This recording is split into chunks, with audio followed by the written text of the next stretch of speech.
everyone, I'm Emily Hatchwell. I'm here to talk to you a little bit about opioids. So I actually work under a Massachusetts grant called MOPSI, and what we do is we do opioid prevention as well as overdose prevention. So the part of the grant that I work under, we work Lynn, Peabody, and Salem. So today I'm going to just go over a few of the basic facts about opioids and give you a few statistics for some of the more local stuff that's happening in Peabody. So opioids are a naturally occurring substance that come from the opiate poppy plant, but there are some that can be semi-synthetic and synthetic, so they can be man-made. So we do have the natural opioids, and that's morphine. And then we have the semi-synthetic opioids, and the semi-synthetic ones are heroin and oxycodone, among other ones that will be mentioned later. And then we have synthetic ones, that's where fentanyl goes. And the next graph just shows you the increase of fentanyl that we've had in the past few years. So the Massachusetts numbers, you can see here, the first graph shows you the numbers for the first and second quarter. So we have the first quarter ones at 4,607, and then it actually increased the second quarter to over 5,000. The next graph shows you the difference between male and female, which I think is an important part to note because there's such a discrepancy between the male and female. So we have the male at 905 as compared to the female, which is 328, and that's the total overdoses in 2018 through September. And then the last graph, it breaks it down by county. So we're in Essex County, and you can see that there has actually been an increase in overdoses for the last 3 years. It doesn't include 2018, so this is 15, 16, and 17, and there's been a pretty steady increase. So in 2017 in Essex County, we had 310 overdoses. So the next few graphs we're going to look at will show you all the statistics that are happening in Peabody right now. So the first one shows you the 2017 as compared to 2018, but the 2018, it's a little confusing because it only includes the first and second quarter. So you can look at the second graph, the first and second quarter compared to each other. So there's been 44 in the first quarter and 56 in the second quarter, and that means that so far in the first and second quarter there's been 100 overdoses. And as compared to 2017, which had 163, we're kind of catching up, so there is a good chance that we'll actually stay pretty steady if the numbers keep going like they are in the first and second quarter. And then the last graph is a Peabody-specific fatal numbers. So we have the fatal numbers for 15, 16, and 17. And these are the fatal numbers for Peabody residents. So in 2015 and 16, they were actually even. They stayed at 11, and then it actually took a big jump in 2017 to 23. And so the last slide that I want to show you is an important slide. So I have provided 2 websites to go to if you want to look for more information about opioids. And then I also provided the hotline. So if anybody needs help, you can call the BSAS hotline and they'll be able to answer any questions that you have.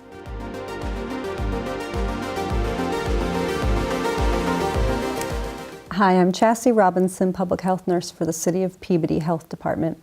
I'm talking tonight a little bit about the signs and symptoms of an opiate overdose. If you find somebody unresponsive, not breathing or breathing very slowly, say 1 breath every 5 seconds, a person may be making a deep gurgling sound or deep snoring. Their lips and their fingernails may have started to turn blue. These are all signs that their respiratory and central nervous system has been depressed by opiates. If you find somebody in that situation having had an opiate overdose, one very effective thing to use is naloxone, also known as NARCAN, very easily found in the nasal spray. The way NARCAN works is that it kicks off the opiates from the opiate receptors in the brain and temporarily blocks or counteracts those depressive effects on the central nervous system and the respiratory system, and allows a person's heart to start beating and their lungs to start working again. There's no abuse potential in this medication, and it only works in a person if they have opiates in their system. Now, NARCAN is very easily found in the community. Pharmacies have it, and you do not need a prescription to buy it. Most insurance companies cover the cost of it, and you would just pay a copay. Copays may range from $0 to $20. If you've found a person who's had an overdose, it's very important that you call 911. When you call 911, it's important to say the location you're at and the address. It's also important to stay with the person. In Massachusetts, we are lucky that we have a Good Samaritan law, which prevents a person who's called 911 or who's experienced an overdose from being prosecuted for the possession of drugs. If you need more information about anything we've covered tonight, please call the Peabody Health Department at 978-538-5926. So on behalf of everybody at the Peabody Health Department, we appreciate you watching tonight. If you're looking for more information, please reach out to the Health Department in Peabody for more information or to set up a training, a NARCAN training at your organization.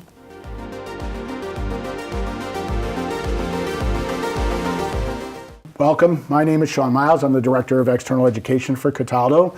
This gentleman right here is Captain Quinn, who's the training officer over on Peabody Fire. And we have two fine young ladies who have decided to learn a little bit about NARCAN today. So we have Lily and Audrey, right? Yes. Yeah. So let's start off with a couple things. How do you recognize if somebody has an overdose of opiates? Often you can hear them making kind of like a choking noise in the A back of their gurgling throat. noise. Or You can see that like some of their like their lips or their fingertips can be blue. Or their whole face. or their whole They're having face, trouble breathing. or they may not Or they be may not be breathing at all. precisely. So Captain Quinn's going to talk to you about what kind of medications are part of opioid class. So what do you think are the opiates? Heroin is one. Correct? Yeah. Morphine. Morphine, yeah, Oxycontin. correct. And Demerol, And then Dilaudid. yes, that's the one I was thinking of. So when you're thinking about that, there may be people who have other medications on board, you know, such as you mentioned cocaine earlier before we started filming. That can happen. They can have alcohol as well. But there's another way also to recognize whether somebody has an opiate overdose, and that has to do with how big their pupils are. Does anybody remember what that was? Because we talked about it a little while ago. Pinpoint size. Pinpoint. Yeah. So even though we have very bright lights in here, I'm looking up at these right now, my pupils are going to get smaller, but they're not going to get pinpoint. So Captain Quinn's going to show you a little trick to try and wake people up. It's called a sternal Sternal rub. rub. And don't be shy about it, but you just rub along here. All right. If they have a reaction to that, they could actually sit up or they could wince. Should we worry about causing any bruising or? When we say vigorous, we do mean Yeah. vigorous. Remember, these people may do what shortly? Die. Die. So what else do we want to do? So we want to call 911. Yes, that's Sounds like exactly it. The biggest part. Yes, Making sure absolutely. that- What happens if you're by yourself? You tell me on your cell phones, what can you do with your cell phone? You can like slide and like emergency call. Put And what can you put it it on? on speakerphone. Speaker. Yes, that's exactly what we're looking for. Put it on speakerphone. Okay, so now what's the next thing that you can do? Well, if they're having trouble breathing, you could tilt their head back. So how would you do that? So you would put your fingers underneath the chin and on the forehead and tilt their head back so Yes. they can breathe. That's called what? Head, tilt. How tilt? tilt? Oh, that's the that's it. Head tilt, and then there's something else. Chin lift? You got it. All right, so let's say that you do want to give this person Narcan. Are there any things that, with giving people Narcan, is there anything that makes it unsafe to give people Narcan? No. No, you can- there. It really isn't. Narcan is a medication that really is essentially harmless to people if they are not overdosed with an Opiate. opioid. So the way that we typically administer Narcan is how? Through the nasal spray. The nasal spray. There's a couple different kinds of nasal sprays out there, but the one that's more common these days comes in a little plastic cup, and you just peel it open. And it looks like this. This is a live dose of Narcan. And this is a trainer for Narcan. Narcan, the way that you give it, is administered how? Through the Nasally. nasal Nasally. cavity. So show me, young lady. Show me. Feel confident. You're not going to cause harm, Especially to this guy. especially to Annie here. She doesn't mind. This particular type, where we have a glass container and a different setup, you would actually have to split between both sides of the nose. But with this one, you don't have to do that. It's actually a very small amount. Because I want to emphasize that NARCAN is a wonderful medication, but it's really the very last safety net. And that's really important. What we do, what Captain Quinn and I do when we're out there on the streets, what the fire department does, what the police department, what Atlantic Ambulance does, is we're the last safety net.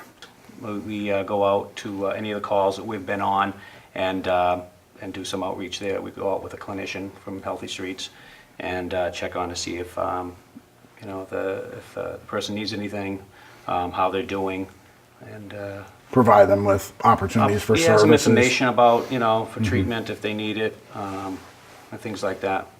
What's really important also, and will be discussed by some other experts that are here, is really about prevention. So this is great, and I strongly urge people to be aware of how to do this. Questions for us about how to do this. So let's walk through this. You walk into that bathroom at the whatever restaurant, and you find somebody who's passed out in the stall. What's the first thing you want to do? Call Call 911. 911. Yes. Start them rolling. Get us going. Get the fire department coming, police, etc. And that wants me to stop at one thing. People might say, don't call the police, don't do that, I don't want them to get arrested. Will people get arrested if they are under the influence of heroin or any other opiate? No, in fact, they don't arrest. All right, so the police are on their way, the fire department's on their way, Atlantic Ambulance is on its way. What do you want to do next? Check if they're breathing first. Yes. And then you could tilt their head back, do a head tilt, and like Chin lift. chin lift. Excellent. And then if they're still like unresponsive after that, you could do a The sternal sternum rub. rub. Sure. And check for, Check for their pupils. correct, yeah. Their pinpoint. At this point, you'd want to consider using Narcan. So show me with this handy little yellow one right here. Somebody show me. Okay. You gave it the last time, she's So- going to do it this time. You would take it and you would just put it up their nostril, get it in there, and you just press the plunger essentially, and that delivers the dosage. Perfect. Excellent. And then Thank would you. you want to administer a second dose? Or So how soon can you administer a second dose? It's like 5 minutes, 5 right? minutes. 5 minutes. Nice. Good job. Perfect. Excellent. I think you're ready. Thank you. Thank you, Captain Quinn. Thank you. Thank you. Thank you, guys. Thank you.